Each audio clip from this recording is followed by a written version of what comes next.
안녕하세요. 세계금융연구원 골든클럽 원장 정기준입니다. 한 주 잘 지내셨나요? 자, 새해 들어서 국내 주식 시장이 아직까지는 활기를 띠지 못합니다. 특히 이번 주, 그러니까는 지난주가 되겠죠? 이번 주 맞나요? 금요일날 녹화고 금요일날 한번 발송해드리고 일요일날 다시 한번 발송해드립니다. 자, 아무튼 이번 주 주식 시장이 특히 금요일 시장이 많이 하락을 했어요. 금리 인상 문제가 시장에서 다소 좀 심각하게 반응을 하는 듯 했고요. 거기다가 셀트리온이 또 많이 떨어졌고, 다음 주에 우려스러운 부분들, 그리고 기타 주변에서 나오는 약간 심리적으로 부담스러울 수 있는 잡음들, 뉴욕 증시도 분위기는 좋지 않았었고요. 자, 원달러 환율이 먼저 눈에 들어오네요. 원달러 환율을 좀 보시면은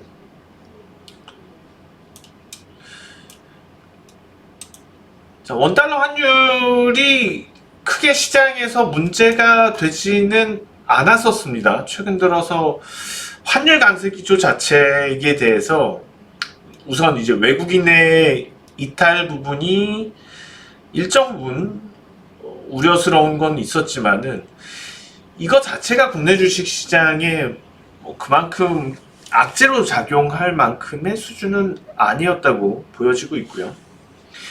계속 얘기를 드렸지만 환율 쪽에서 채널의 위쪽을 계속 위협하는 흐름들. 그러니까 원달러 환율이 높으면은 수급 차원에서는 불리하거든요. 국내 주식시장이 수급 차원에서는 부담감이 있죠. 원화가 약해지니까. 그러다 이번에 이제 한국은행에서 금리를 올리고 미국하고 다른 국가들하고의 격차가 심해지면서 이번 주에는 환율이 많이 하락을 했습니다. 우리가 주식을 하면서 절대적인 답은 없어요. 뭐 어떤 거나 마찬가지겠지만 특히 주식 투자에서는 어떤 법칙 같은 게 절대적일 수는 없습니다. 다소 환율이 높을 따뿐이지 무조건 환율이 내려가는 게 좋다, 올라가는 게 좋다 이렇게 얘기할 수 없는 겁니다. 이번에도 보시면은 한국은행이 금리를 올릴 거기 때문에 그런 우려들로 인해서 환율이 내려간 거죠. 그러니까 일단은 외국인의 수급이 유입되기 위해서는 원달러 환율이 내려가는 게 좋은 거는 사실이에요. 수급 차원에서. 그렇지만은 실질적으로 이 환율에서 유리해지는 것보다는 금리 격차가 커지다 보니까 그걸로 인해서 오히려 우려스러운 것들이 증시에 더 크게 작용을 했다는 겁니다.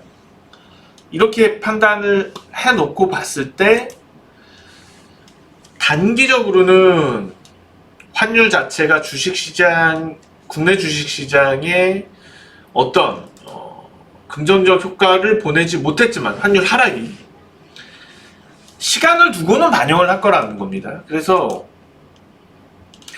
이번에 워낙 좀 지지 라인에서 지지를 환율이 보이기는 했지만은 조만간에 80선 깨질 것 같고요. 1180원 선은 깨질 것 같고요. 그러면 이렇게 이탈하는 상황에서 원달러 환율이, 그러니까 원화가 강세를 보이는 흐름에서 그닥 증시에 바로 반영이 오는 거는 없겠지만은 시간을 두고서는 분명히 그 부분은 반영을 할 것이다. 그렇다면 일단 당장만 놓고 보자고요. 원달러 환율이 분명히 하락을 했지만은 코스피 지수도 덩달아서 금리 이슈가 워낙 강했고 뉴욕 증시 분위기도 안 좋아서 지수가 오르지 못했죠. 반영을 못한 거죠. 그렇다면 이게 반영이 된다면은 사실상 3000선을 어느 정도 근접한 수준이거든요. 당장에 단기 이슈에 의해서 그게 반영이 되지는 않았지만 이거는 시간을 두고선 분명히 반영을 할 것이다. 그래서 못 받은 빚이 좀 있는 거죠, 아직은.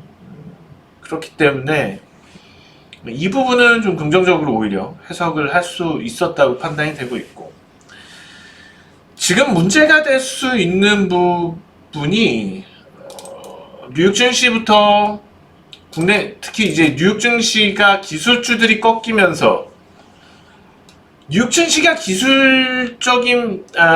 기술주들이 꺾이는 상태에서 기간이 길어져 버린다. 얼마만큼 뉴욕 증시에서 기술주가 꺾이는 상황이 안정적으로, 그러니까 소프트 랜딩이 지속되는 상태에서 다른 대안이 될 수 있는 다른 종목들로 자연스럽게 수급이 넘어가 주는 게 관건인 거죠. 만약에 대안이라면 국내 주식시장이 대안이 될 수도 있습니다. 지금 원체 보시면은 나스닥 같은 경우가 등락이 너무 커졌고, 추세적으로 봤을 때도 좀 부담스러운 추세 흐름을 만들었다는 거죠. 그러면 이게 뭐 기술주 중심의 약세 국면인데, 그러면 만약에라도 다우지수나 S&P 500이 계속해서 좋은 추세를, 나스닥과 다른 추세를 안정적으로 유지를 해줄 수 있다는 보장이 된다면 사실 그렇게 막 우려할 부분은 없을 거예요. 근데 다른 쪽에서 기술주에서 유출된 원체 투기 자금이 많이 들어가 있는 상태이기 때문에 이것들이 다시 증시로 들어오지 않고 그냥 뭐 채권 쪽이라든지 다른 쪽으로 빠져버린다면, 그러면 이제 문제가 되는 거죠. 주식시장, 글로벌 주식시장 전체적으로 추세 하락이 진행이 되는 겁니다. 그러나 그럴 가능성은 희박하다.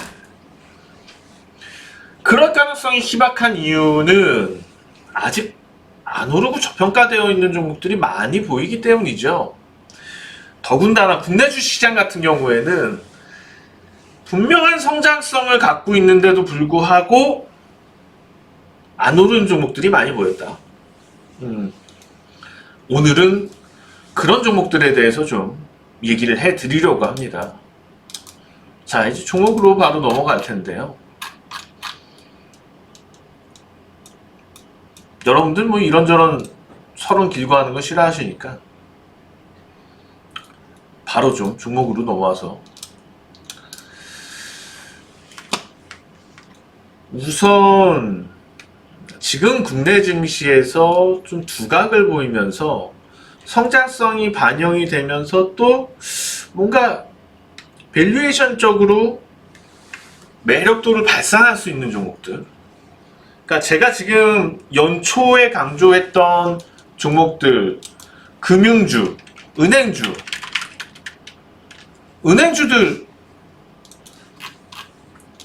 특집 투자 전략, 지지난 투자 전략 꼭 챙겨서 보시고요. 2022년 투자 전략입니다. 이때 뭐 금융주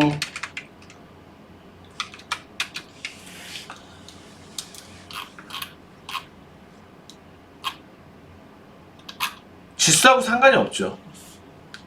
지수하고 상관없지만 시가총액은 또 충분히 높습니다. 이들 종목이 시가총액이 낮은 종목들은 또 아니에요. 그러니까 이게 꾸준하게 방송을 시청하시고, 그리고 제가 분석을 통해서 논리 정연하게 여러분들께 발굴을 하고 조언을 드리는, 그러니까 저를 신뢰를 하고 계속 이 유튜브 방송을 처음부터 끝까지 한자도 놓치지 않고 봐주시고 그 말에 그 얘기에 따라서 플레이를 해주시는 여러분들만이 얻을 수 있는 거죠. 이번 해가 특히 더 많이 여러분들께서는 와 닿으셨을 거라고 저는 생각을 합니다. 그 다음에 뭐 조선주도 있었고요.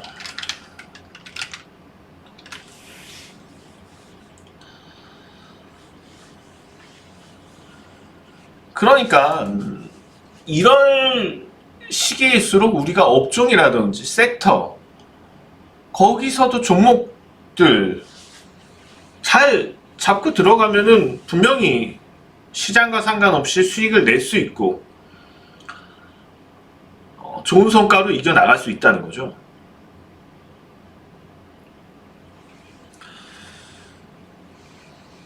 신뢰를 해주시고 꾸준하게 한자도 빠짐없이 시청해주시는 회원 여러분들께 너무 감사드립니다. 올해도 수익 계속 많이 내주셨으면 좋겠어요. 그래서 오늘 이제 올해 수익 많이 또 챙기시라고 들고 나온 종목들입니다. IT 부품 쪽의 종목들에 대해서 계속 좀 관심이 갑니다. 엮이고 엮여요. 자율주행, 그 다음에 뭐 핸드셋 부품, 반도체 부품, 장비 엮여요. 그래서 그들 종목들인데 먼저 이제 핸드폰 쪽 삼성이 많이 올라왔죠. 핸드폰 쪽이요. 삼성에서 올해도 공격적일 겁니다. 그리고 그것과 관련되어져 있는 종목들이 자율주행 쪽하고도 관련이 될 수 있기 때문에 잘 봐야 됩니다. 먼저 자화전자입니다. 자화전자 주가가 그런 이유들 때문에 오른 거죠. 오르고 있는 거죠.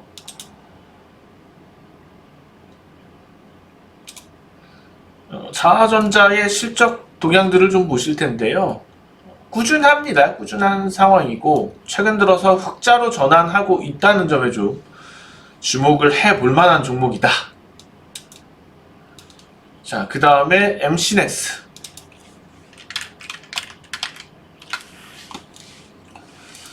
우선은 종목들을 쭉 불러드리고 그 중에서 중요한 종목들 몇 개를 또 말씀드리도록 할게요.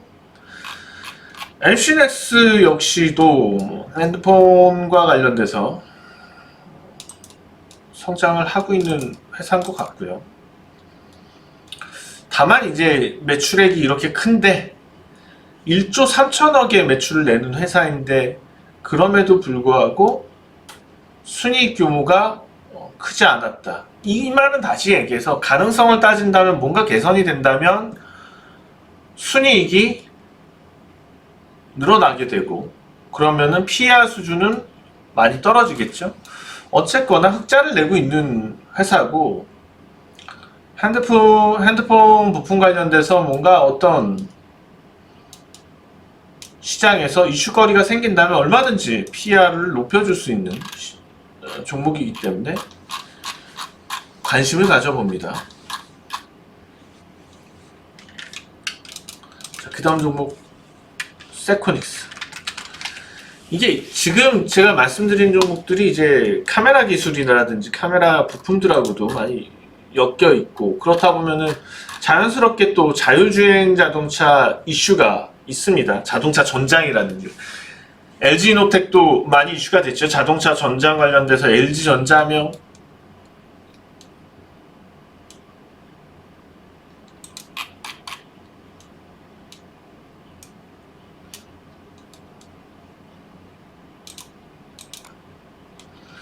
세코닉스도 보시면 흑자 전환입니다. 지금 턴어라운드 종목이라는 점을 주목을 하시고 턴어라운드 이후에 실적 대비한 주가 수준이 낮게 형성이 되어 있다.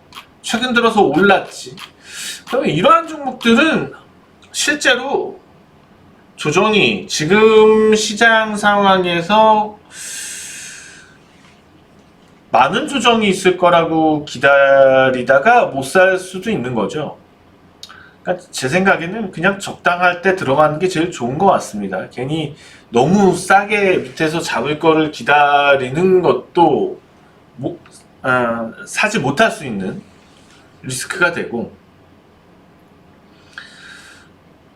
그리고 너무 높은 데서 사면은 또 매수한 지점이 고점이 돼요. 예를 들어서 세코닉스도 오늘 만약에 이거 진짜 가나보다 하고 12,500원에 따라서 샀다면 지금은 손절매를 그냥 이제 트레이딩성 손절매를 생각할 수도 있어요.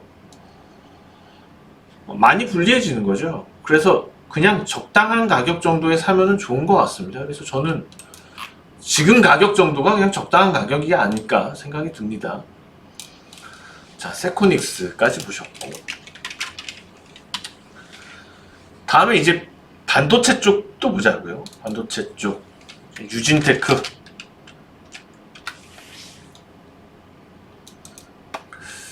계속 올랐는데 사실은 주가가 이 정도까지 꾸준하게 쭉 올라버리면은 불안해질 수가 있어요. 주가가 너무 부담스럽죠. 그렇기 때문에 우리가 이제 뭐 실적이 얼마만큼 받쳐주느냐, 그런 부분들, 업황이 어떻게 개선이 되느냐, 그런 걸 볼 필요가 있습니다. 유진테크 같은 경우에는 매출 성장성이 꾸준하게 이루어지고 있고, 그리고 순이익이 작년부터 안정세를 찾았죠. 이렇게 좀 저평가되어 있고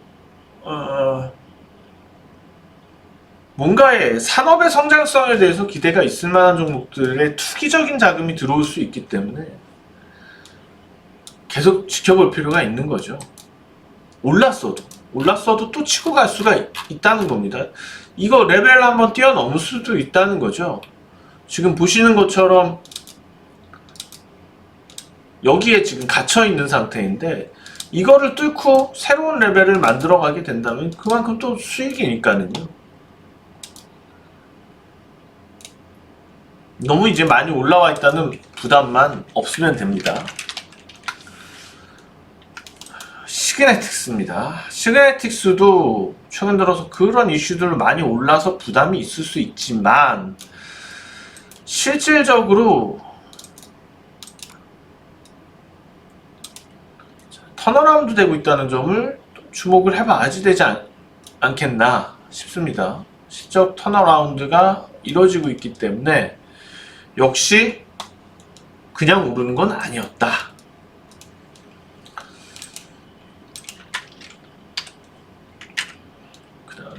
PSK 홀딩스.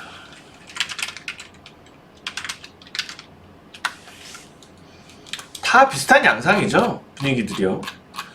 PSK 홀딩스 역시도 많이 올랐다는 부담이 있을 수는 있지만 실적을 보자고요.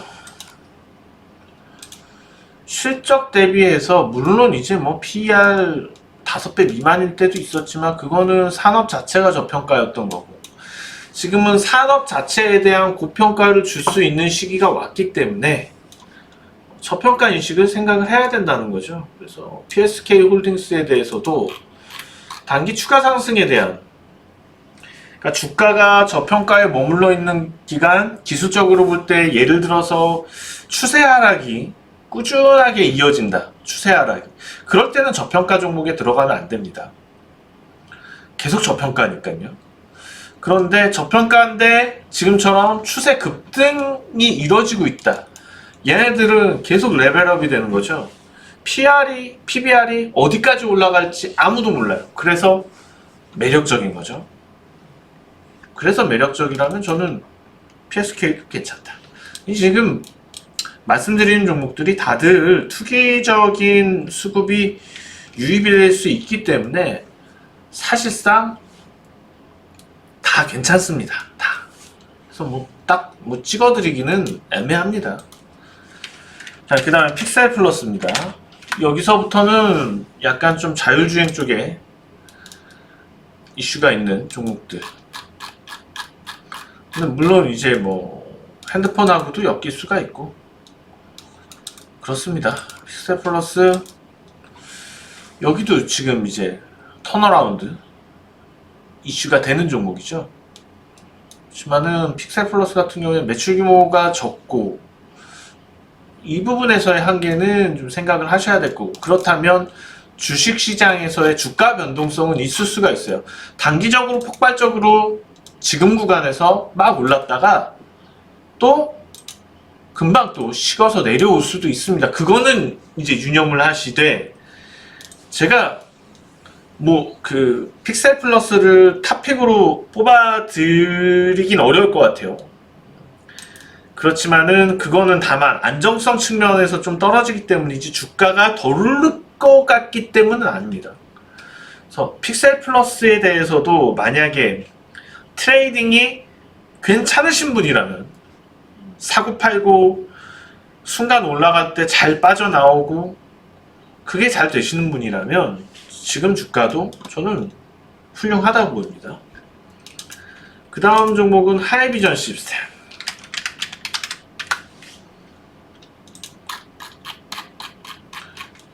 좋은 종목들은 수급이 많이 안 빠졌기 때문에요. 주가가 올라 있습니다. 많이. 그래서 그런 부분은 좀 놓고 봐야 될 거고. 자, 산업에 이런 성장성 이슈가 있는 반면에 PR 수준은 낮게 형성이 됩니다. 지금 하이비전 시스템 같은 경우에는 고무적인 매출액 성장성이 있는데도 불구하고 낮은 PER을 보이고 있다는 거. 매력적이죠. 이런 종목은 올해 좀 투기적 자금이 유입되면서 한번 사고를 쳐줄 수 있지 않을까 그런 생각이 듭니다. 막 그렇게 싸게 살라고만 너무 하시면은 다 못 사요. 기다리는 주가 안 와요. 그렇다고 막 급등하고 있는데 급하게 사는 것도 아니에요. 그럼 손절치고 나와요. 그냥 적당할 때 사세요. 다음 모트렉스입니다. 모트렉스도 다 뭐 비슷비슷합니다. 모트렉스도 자 턴어라운드 종목입니다. 지금 보내드리는 거는 많이 저평가됐거나 턴어라운드 된 종목들 위주로 좀 선정을 했고, 그 밖에 누가 대장을 잡고 누가 더 오를지는 아무도 몰라요. 그때마다 재료 나오는 거에 따라서 또 흐름들이 나오니까. 인포뱅크도 마찬가지로 턴어라운드 종목이고요. 자, 이래서 주가들 또 인포뱅크도 한번 보시면은, 인포뱅크도 뭐 기술적으로는 참 좋아요. 많이 올랐다는 부담이 있지만 그만큼 매력도가 있어서 오른 걸 거고, 모트렉스 같은 경우에는 아직 주가가 그렇다 하게 반영은 못했기 때문에요. 이런 부분이 또 매력적일 수 있고요. 자, 그래서 지금은 좀 종목을 압축해 드릴 시간입니다. 다만 조금 더 낫다는 거지, 얘네들이 더 오를 거다, 조금 더 안정성이 있다는 거지, 그건 아니니까요. 참고해서 봐주시고요. 자, 먼저 세코닉스입니다. 세코닉스가 단기적으로 올랐기 때문에 뭐 오늘 조정을 보였지만 부담이 있을 수 있지만은, 물론 여기서 뭐 상황에 따라서 한 3% 내지 5% 밀렸다 갈 수도 있고 바로 갈 수도 있고, 그건 모르는 거니까요. 그런 거에 너무 연연하지 말자고요. 우리가 만약에 세코닉스에 대해서 전략적으로 들어간다면 이거는 주가를 뭐 60, 70%에 대한 기대 수익을 갖고 들어가는 건데, 당장 뭐 몇 프로 싸게 사고 비싸게 사고 거기에 너무 연연하지 말자는 거죠. 다만 좀 여유가 되신다면 분할 매수 전략으로 가면은 조금 더 단가 자체를 시기로 나눠버릴 수가 있으니까 안정적인 전략은 낼 수 있겠다. 그 다음으로는 PSK 홀딩스. 조짐이 괜찮아요. 조짐이 괜찮기 때문에 이력도 있고, 한번 많이 올라봤던 이력도 있고, 그래서 저는 물론 막 그렇게 장기전으로 꼭 가야지 되느냐에 대한 생각은 좀 더 고민을 해봐야 되겠지만, 아무튼 50%가량의 기대 수익을 가지고 있는 종목이기 때문에 지금 위치도 뭐 그닥 나쁘진 않지 않을까 생각이 듭니다. 다만 지금 말씀드리는 종목들이 다 흔들릴 수는 있습니다. 그거에 대해서는 약속이 된 건 없기 때문에요. 많이 올랐던 종목들 어느 계기가 된다면은 언제든지 흔들릴 수 있죠. 그래서 그런 거 감안하고 분할 매수가 전략이 더 바람직할 수 있다는 거고. 자, 그 다음에 가장 좀 우리가 관심을 가져야 할 종목이라고 저는 개인적으로 보고 있는 건 하이비전 시스템입니다. 하이비전 시스템은 이미 조정을 거치고 그 이후에 또 특별하게 그닥 오늘 정도에 금요일이고 그리고 증시가 시장이 많이 빠져서 그런 거일 뿐이지 그게 아니면은 뭔가 어떤 반전을 노릴 수도 있었지 않을까. 그래서 하이비전 시스템 추세 하단의 지지 모습도 좋고요. 저는 그래서 하이비전 시스템 좋지 않을까 이런 생각이 드네요. 자, 어찌되었거나 시장이 계속 빠지고 있어서 답답하긴 하지만 이거는 뭐 연초부터 그럴 수 있었을 거란 생각은 했던 거고, 다만 제 투자 전략들을 보시면 연초에 특집 투자 전략도 보시면 우량 주고 좀 더디다 싶을 수도 있는 종목이었지만은 시장은 하락했지만 그들 종목들은 많이 올랐죠. 종목은 있어요. 시장이 꼭 문제는 아닙니다. 물론 이제 시장도 다시 안정을 찾고 가치주들에게 투기적인 어떤 수급이 들어오면서 시장도 다시 돌아설 거지만 얼마든지 갈 종목들은 아직은 많이 널려있다. 그래서 여러분들만 부지런해지시고 조금 더 부지런해지시고 조금 더 관리할 수 있는 마인드시라면 누구든지 좋은 성과를 낼 수 있는 장세라는 겁니다. 자, 오늘 여기서 마치도록 하겠습니다. 주말 잘 보내시고요. 다음 주에 다시 뵙겠습니다. 지금까지 골든클럽 세계국연구원 정기준 원장이었습니다.